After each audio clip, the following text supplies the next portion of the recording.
Hi friends, கனு பொங்கலுக்காக இந்த கோலம் போட்டிருக்கேன். இதுக்கு பேர் மஞ்சள் வாய்க்கால்னு பேர். பாரம்பரியமாக கனு அன்னைக்கு இந்த கோலத்தை தான் நாம் போடணும். கனு வைக்கிறதுக்கு இங்கே நான் ஸ்டார்ட் பண்ணியிருக்கேன். முதல்ல மஞ்சள்லேருந்து வர்ற இலையை தான் நம்ம கணுவுக்கு கண்டிப்பாக போடணும். வாழை இலை போடக்கூடாது. இது எதற்காக வைக்கிறோன்னா, கூட பிறந்த நன்னாக இருக்கணுங்கிறதுக்காக வைக்கிறோம். காக்கா கூட்டம் போல் எல்லோரும் ஒற்றுமையாக இருக்க வேண்டும் என்பதற்காக வைக்கிறோம். முதல்ல எடுத்தோன்னே சக்கரை பொங்கல் வைக்கணும். அதை வச்சுட்டு வரேன் பாருங்க. அதை எண்ணிக்கையில் வைக்கணும். 5, 7, 11, 9 அந்த மாதிரி ஒத்தப்படை எண்ணிக்கையில் வைக்கணும். நான் இன்றைக்கி 5 5 வைக்கிறேன் பாருங்க. ஒத்தப்படையில் சக்கரை பொங்கல் வச்சாச்சு, குழம்பு வச்சாச்சு.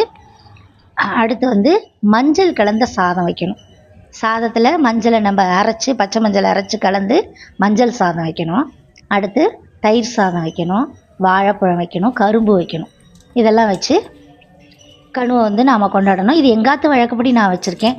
உங்களுக்கெல்லாம் எப்படி வழக்கங்கிறது அதுபடி நீங்கள் ஃபாலோ பண்ணி வைங்கோ. இதெல்லாம் வச்சுட்டு நம்ம என்ன பண்ணணும், கடைசியாக வெத்தலை பாக்கு பழம் வச்சு நைவேத்தியம் பண்ணணும். நைவேத்தியம் பண்ணி சூரியனை பார்த்து தீபாரதனையை காமிச்சிட்டு நம்ம நமஸ்காரம் பண்ணணும். இதுதான் கனுவோட பாரம்பரிய முறைகள். இது ஒவ்வொரு ஆற்றுல ஒவ்வொரு விதமாக இருக்கும். அதெல்லாம் என்ன சில பேர் நைவேத்தியம் பண்ண மாட்டா, சூடங்காட்ட மாட்டா. ஆனால் எங்காத்த வழக்கப்படி நாங்கள் நைவேத்தியம் பண்ணி, சூடங்காட்டி, நமஸ்காரம் பண்ணி இதெல்லாம் பண்ணுவோம்.